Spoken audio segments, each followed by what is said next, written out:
नमस्कार दोस्तों, आज के इस वीडियो पे हम म्यूचुअल फंड के टैक्स के बारे में देखेंगे। हम इक्विटी म्यूचुअल फंड और डेट म्यूचुअल फंड दोनों के टैक्स के बारे में समझने वाले हैं और साथ पे हम टैक्स बचाने के बारे में भी देखेंगे कि आप इक्विटी म्यूचुअल फंड पे टैक्स कैसे बचा सकते हैं। एक चीज़ और मैं आपका क्लियर कर दूं कि इक्विटी म्यूचुअल फंड और शेयर्स पे सेम ही टैक्स लगता है, क्योंकि जब आप इक्विटी म्यूचुअल फंड बेच रहे होते हैं तो उस पर क्या होता है, शेयर से तो होता है, तो सेम टैक्सेशन लगता है। तो आपका बेसिकली दोनों क्लियर हो जाएगा, इक्विटी म्यूचुअल फंड और शेयर पे क्या क्या टैक्स लगता है ये क्लियर हो जाएगा। इस वीडियो का जो मेन फोकस होने वाला है वो टैक्स बचाने से रिलेटेड होने वाला है। तो इस वीडियो पे जो सबसे ज़्यादा समय हम लगाएंगे टैक्स बचाने से रिलेटेड, इसलिए केवल अगर आप टैक्स जानने के बारे में आए हैं तो मैं नीचे टाइम स्टैम्प दे दूँ तो आप वहाँ से जाके सीधे टैक्सेशन के बारे में जान सकते हैं।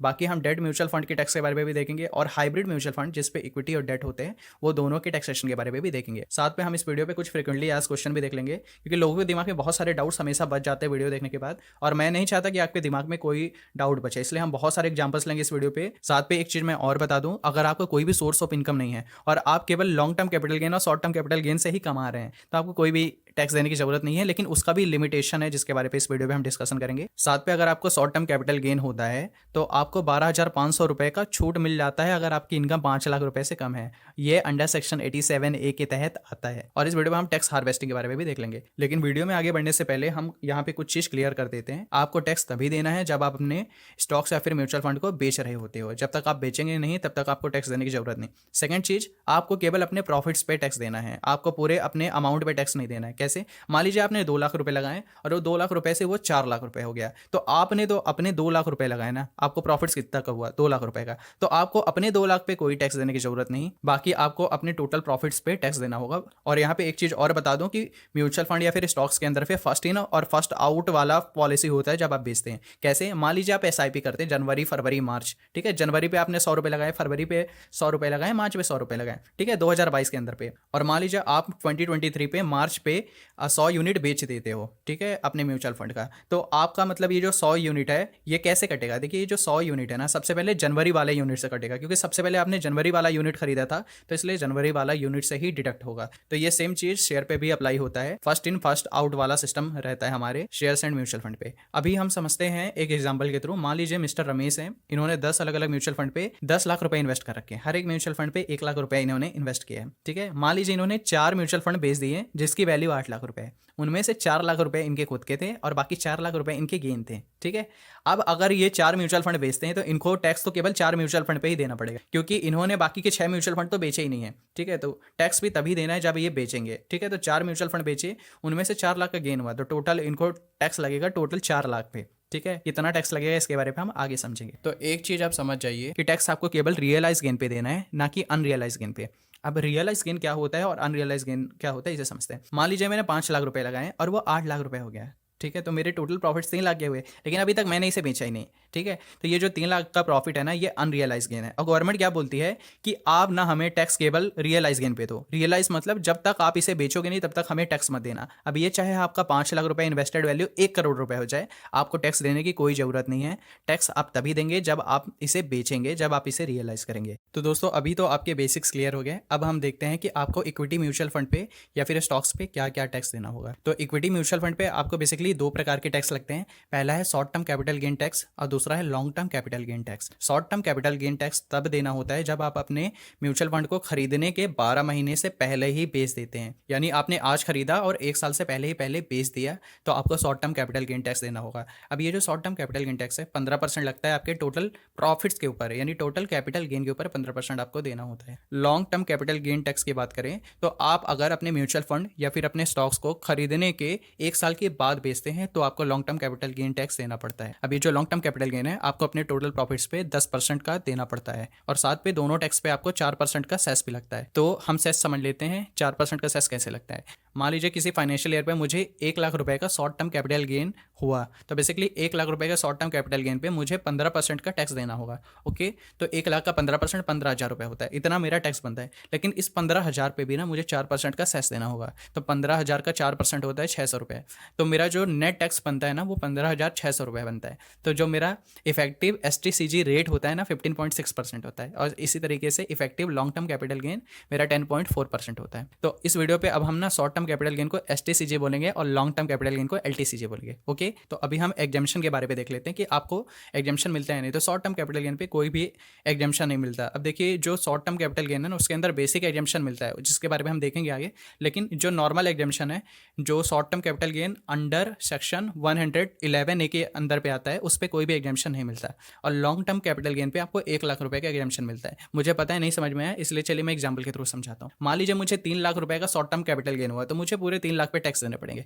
लेकिन अगर 3 लाख का लॉन्ग टर्म कैपिटल गेन हुआ ना, तो मुझे केवल 2 लाख पे टैक्स देना पड़ेगा। 1 लाख रुपए छोड़ देते गवर्नमेंट। गवर्नमेंट बोलती है कि हम बिना किसी कंडीशन के आपका 1 लाख रुपए का लॉन्ग टर्म कैपिटल गेन माफ कर देंगे। लेकिन जो 1 लाख रुपए से ऊपर का आपका गेन है ना, उस पर हम 10% का टैक्स लेंगे। ये चीज़ समझ में है? तो यहाँ पे जो आपको टैक्स देना होगा ना, 2 लाख का 10% देना होगा, यानी 20,000 रुपए होते हैं। अब ये जो 1 लाख रुपए का long term capital gain exemption है ना, ये आप हर साल ले सकते हैं। तो दोस्तों, आई होप ये समझ में आया होगा। अभी हम बेसिक एग्जाम्शन लिमिट के बारे में बात कर लेते हैं। बेसिक एग्जाम्शन लिमिट का मतलब होता है कि एक लेवल ऑफ इनकम जहां तक एक व्यक्ति को टैक्स पे करने की जरूरत नहीं पड़ती। अब यहाँ पे ना बेसिक एग्जाम्शन लिमिट पे शॉर्ट टर्म कैपिटल गेन और लॉन्ग टर्म कैपिटल गेन दोनों पे ही छूट मिलती। तो दोस्तों, आप सोच रहे होंगे कि अभी तो हमने थोड़ी देर पहले देखा था कि शॉर्ट टर्म कैपिटल गेन पे कोई एग्जाम्शन नहीं मिलता, तो यहाँ पे क्या एग्जाम्शन मिल रहा है? तो एक्चुअली पे क्या है ना कि यहाँ पे जो एग्जाम्शन मिलेगा ना, तो उस पर आपके लिमिटेशन एंड कंडीशंस है। वहाँ पे क्या था ना कि शॉर्ट टर्म कैपिटल गेन पे आपको ऐसा नॉर्मली कोई छूट नहीं मिलता है, और लॉन्ग टर्म कैपिटल गेन पे बिना कंडीशन के आपको 1 लाख रुपए का छूट मिलेगा ही मिलेगा। लेकिन यहाँ पे आपको एडिशनल छूट मिलते हैं बेसिक एग्जाम्शन लिमिट का, कि आपकी इनकम अगर 2.5 लाख रुपए से कम है ना,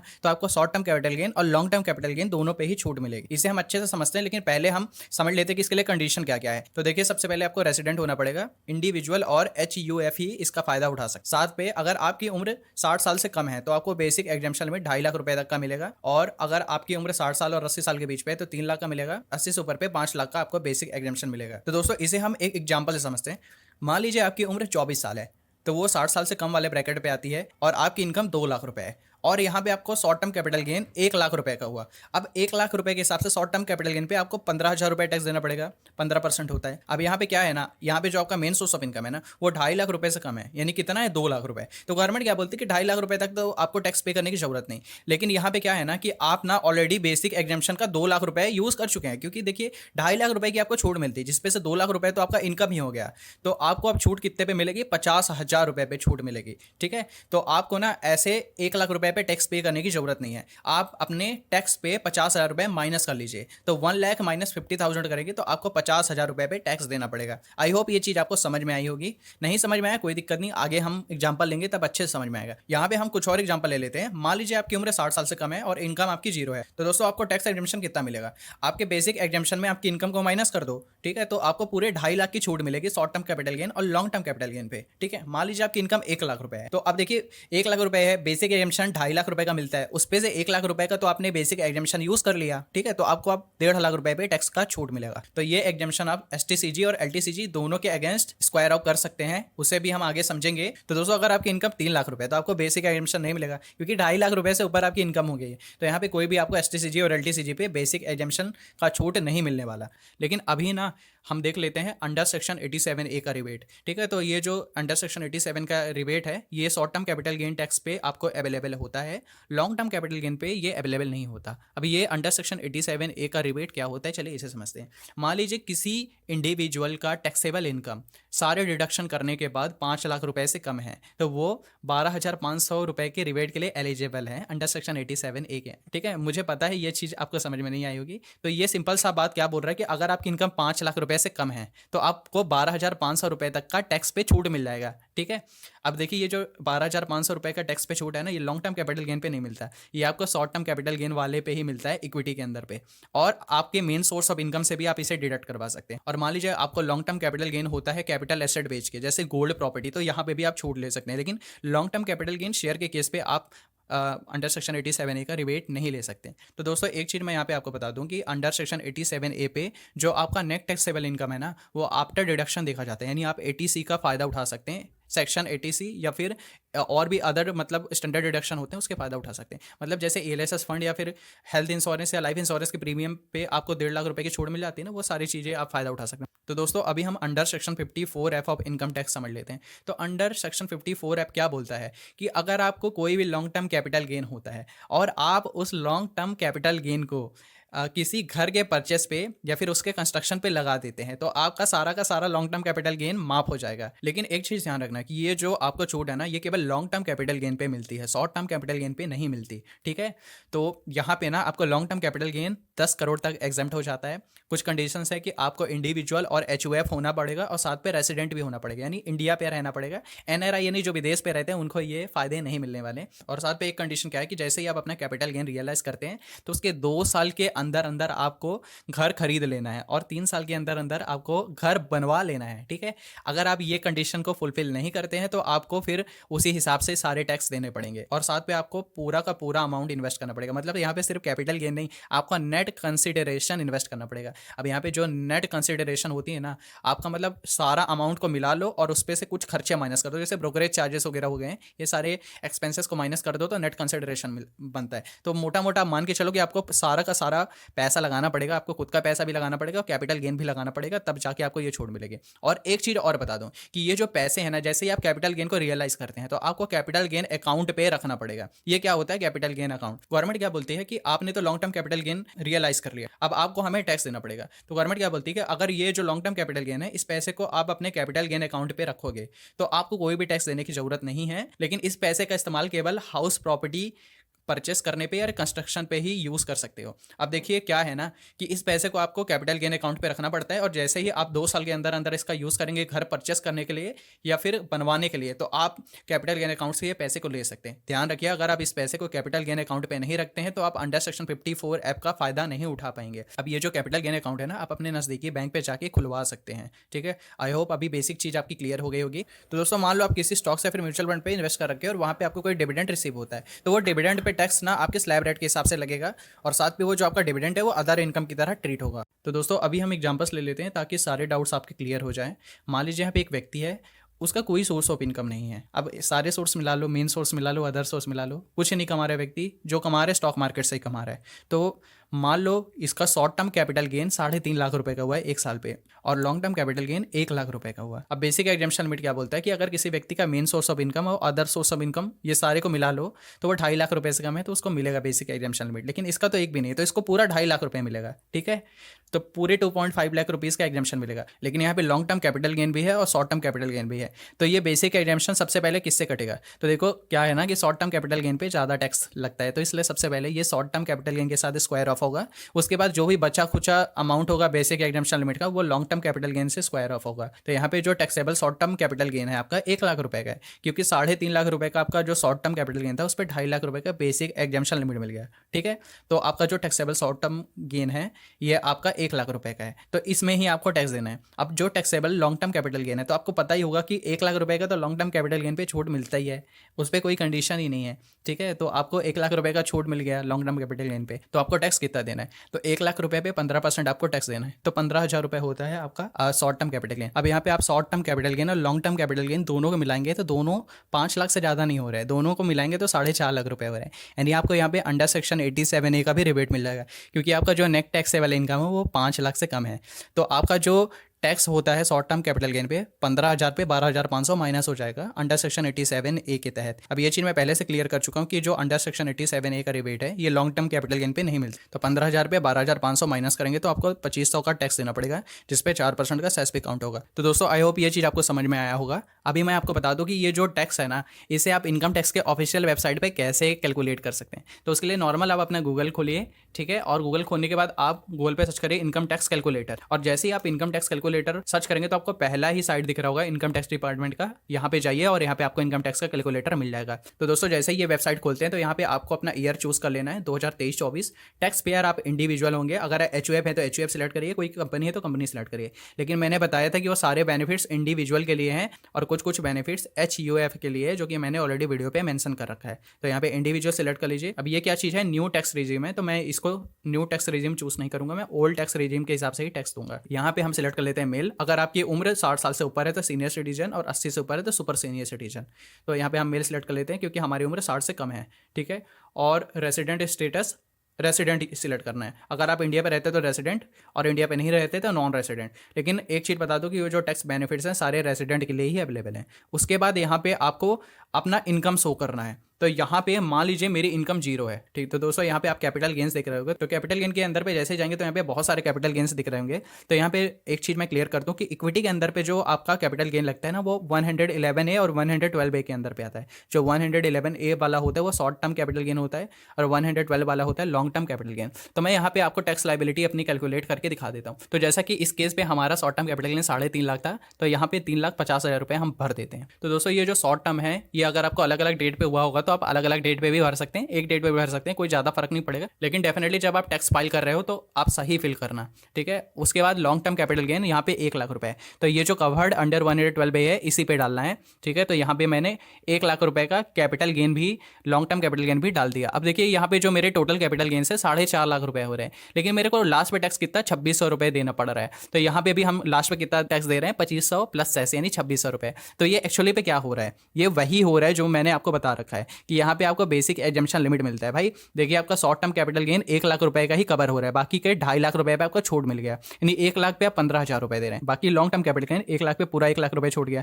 112 के अंडर पे आपको रिबेट मिलता है 1 लाख रुपए का, और उसके बाद आपका जो नेट टैक्स बनता है वो 2500 रुपए बनता है भाई, क्योंकि आपको अंडर सेक्शन 87A का भी रिबेट मिलता है यहाँ पे। तो 15,000 पे 12,500 माइनस करोगे तो 2500 रुपए, और लास्ट पे आपका जो टैक्स लाइबिलिटी है वो 2600 रुपए। तो आई होप ये चीज़ आपको समझ में आई होगी। यहाँ पे जाके आप अपनी टैक्स लाइबिलिटी कैलकुलेट कर सकते हैं। इसके बाद एक एग्जांपल और ले लेते हैं। मान लीजिए ये व्यक्ति है, इसका कोई भी इनकम नहीं है, लेकिन लॉन्ग टर्म कैपिटल गेन इसको 1 साल पे 4.5 लाख रुपए का हुआ, ठीक है। तो बेसिक एग्जम्पशन लिमिट तो उसको 2.5 लाख की मिलेगी ही, क्योंकि इसका कोई सोर्स ऑफ इनकम नहीं है। तो दोस्तों long term capital gain after basic exemption 2 lakh रुपए का ही बचता है, क्योंकि 4.5 लाख रुपए में से 2.5 लाख रुपए इसके माइनस हो गए। इसके बाद अब taxable long term capital gain 1 lakh रुपए का है, क्योंकि 1 लाख रुपए का तो ऐसे नॉर्मल एग्जम्पशन मिलता है जो अंडर सेक्शन 112A के अंडर पे आता है, तो वो एग्जम्पशन में मिल गया। तो अभी इसको कितना टैक्स देना पड़ेगा, 10,000 रुपए का टैक्स देना पड़ेगा, यानी 1 लाख रुपए पे 10% और प्लस सेस भी देना होगा। अगर ये सारा का सारा अमाउंट, ठीक है, ये किसी घर परचेस पे या फिर घर बनवाने पे इन्वेस्ट करता है तो उसको कोई भी टैक्स नहीं देना पड़ेगा। चीज़ समझ में आई आपको? तो दोस्तों यहाँ पे एक एग्जांपल और ले लेते हैं। मान लीजिए इस व्यक्ति की इनकम 10 लाख रुपए है, शॉर्ट टर्म कैपिटल गेन इसको 1 लाख का हुआ, long term capital gain 31 lakh rupees का हुआ। कोई छूट नहीं मिलेगी क्योंकि 10 लाख से ऊपर का इनकम है, ठीक है।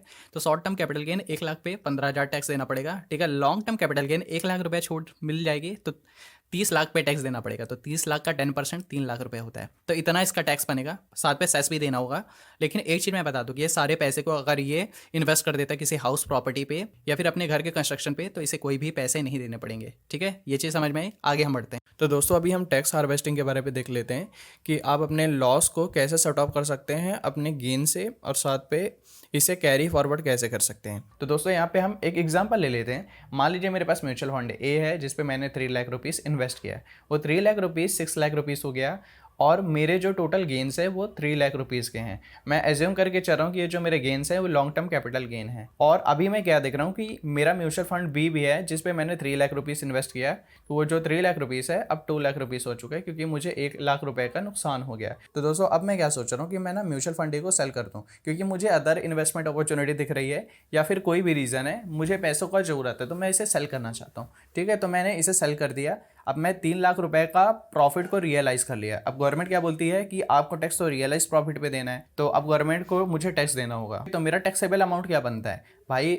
1 लाख रुपए का छूट मिलेगा और 2 लाख में मेरे को टैक्स देना होगा, क्योंकि ये लॉन्ग टर्म कैपिटल गेन है। तो अब मैं क्या देख रहा हूँ कि मेरे पोर्टफोलियो पे तो 1 लाख का लॉस पड़ा हुआ है, तो मैं ना म्यूचुअल फंड बी को भी बेच देता हूँ और इस लॉस को रियलाइज कर लेता हूँ। मैंने जैसे ही म्यूचुअल फंड बी को बेचा, मेरे को 2 लाख रुपए मिल जाएंगे। अब मैं इस 2 लाख रुपए से ना फिर से म्यूचुअल फंड बी को खरीद लूंगा, तो मेरी वैल्यू उतनी की उतनी रह जाएगी। मानता हूँ 100-150 रुपए आपके एक्स्ट्रा चार्जेस लग जाएंगे, एसटीटी और ब्रोकरेज चार्जेस वगैरह, लेकिन फिर भी देखिए आप यहाँ पे टैक्स कितना बचाएंगे। तो मैंने 1 लाख रुपए का लॉस रियलाइज कर लिया। अब मैं गवर्नमेंट को क्या बोलता हूँ कि एक्चुअली पे ना मेरे ना जो कैपिटल गेन है ना वो 3 लाख रुपीज़ के नहीं है, क्योंकि मुझे 1 लाख रुपए का नुकसान भी हुआ है। तो एक्चुअली पे जो मेरा कैपिटल गेन है वो 2 लाख रुपए का है, क्योंकि 3 लाख पे मैं 1 लाख माइनस कर लूँगा, क्योंकि मुझे लॉस भी तो हुआ है। तो अब मुझे जो टैक्स है ना वो 2 लाख रुपए पे देना पड़ेगा। तो इस 2 लाख रुपए पे भी 1 लाख रुपए तो मेरा एग्जेम्प्ट हो जाएगा, लॉन्ग टर्म कैपिटल गेन है, और बाकी का जो 1 लाख रुपए है उस पर मैं टैक्स दूंगा, जो कि 10,000 रुपये बनता है। आई होप ये चीज़ आपको समझ में आया होगा।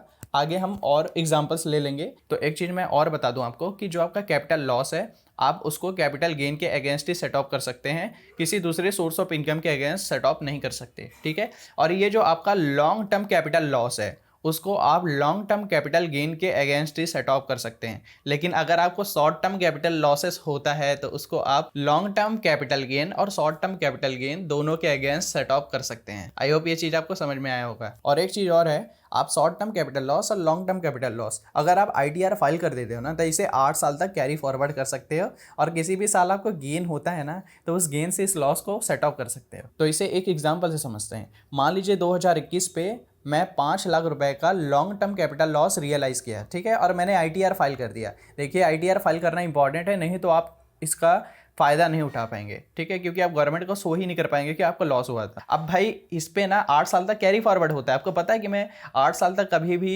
इसको सेट अप कर सकता हूँ अपने प्रॉफिट से। तो 4 साल बाद 2025 में मुझे 8 लाख रुपए का लॉन्ग टर्म कैपिटल गेन हुआ, ठीक है। तो मैं गवर्नमेंट को क्या बोलूँगा कि भाई आज से 4 साल पहले ना मुझे 5 लाख का नुकसान हुआ था और मैंने ITR फाइल की थी, तो अभी ना मैं सेट ऑफ करूँगा अपने प्रॉफिट से, ठीक है। तो जो मेरा total long term capital gain होता है वो 3 लाख रुपीज़ का बैठेगा, क्योंकि 5 लाख रुपए का मैंने लॉस बुक किया था, ठीक है। तो अब मुझे जो टैक्स देना होगा ना वो 3 लाख पे देना होगा, ठीक है। तो जो मेरा लॉन्ग टर्म कैपिटल गेन होगा ना वो 2 लाख रुपीज़ का होगा, क्योंकि 1 लाख रुपए तो एग्जेम्प्ट होता है LTCG पे। तो जो मेरा टैक्स बनता है वो 20,000 रुपये का बनता है। तो दोस्तों अभी हम डेट फंड के टैक्सेशन के बारे में देख लेते हैं कि यहाँ पे आपको क्या टैक्स देना पड़ेगा। अगर आप अपने डेट फंड को 30 मार्च 2023 से पहले खरीद रखे हो तो यहाँ पे कुछ ऐसा टैक्स लगेगा। तो यहाँ पे शॉर्ट टर्म कैपिटल गेन लगेगा अगर आप 3 साल से पहले अपने डेट फंड को बेच देते हो, खरीदने के 3 साल से पहले, तो ये आपके टैक्स स्लैब रेट के हिसाब से लगेगा। लॉन्ग टर्म कैपिटल गेन यहाँ पे लगेगा अगर आप 3 साल के बाद बेचते हैं, और ये आपको 20% प्लस इंडेक्सेशन बेनिफिट्स मिलेगा, या फिर आप 10% विदाउट इंडेक्सेशन बेनिफिट ले सकते थे। लेकिन अभी ना ये जो डेट फंड का टैक्सेशन है ना ये चेंज हो चुका है। तो अगर आप 30 मार्च से पहले खरीद रखे हो तो आप अगर आप अभी भी बेचते हो तो आपको सेम टैक्स लगेगा, और अगर आप 30 मार्च के बाद खरीदते हो तो आपको अब ना ऑलवेज शॉर्ट टर्म वाला टैक्स देना पड़ेगा। इसका मतलब आपको ना अपने टैक्स स्लैब रेट के हिसाब से ही टैक्स देना पड़ेगा डेट फंड के अंदर पे। अब यहाँ पे मैं हाइब्रिड इक्विटी ओरिएंटेड फंड की बात कर लेता हूँ। हाइब्रिड इक्विटी ओरिएंटेड फंड ये होता है कि 65% इक्विटी फंड होता है और ऑलमोस्ट 35% डेट फंड होता है। तो उसमें भी आपका नॉर्मल इक्विटी म्यूचुअल फंड वाला जो टैक्स है ना वैसा ही लगता है, 15% शॉर्ट टर्म पे और 10% लॉन्ग टर्म पे। लेकिन जो हाइब्रिड डेट फंड है, तो हाइब्रिड डेट फंड पे भी सेम आपका टैक्स लगेगा जो नॉर्मल डेट फंड पे लगता है। तो हाइब्रिड डेट फंड क्या होता है, 65% डेट होता है, 35% इक्विटी होता है। तो आई होप ये चीज़ आपको समझ में आया होगा। अगर आपके दिमाग में कोई भी डाउट है तो कमेंट सेक्शन पर डेफिनेटली पूछिए, मैं उसका रिप्लाई आपको जरूर करूँगा। तो दोस्तों मिलते हैं अगले किसी वीडियो पे, तब तक के लिए टेक केयर,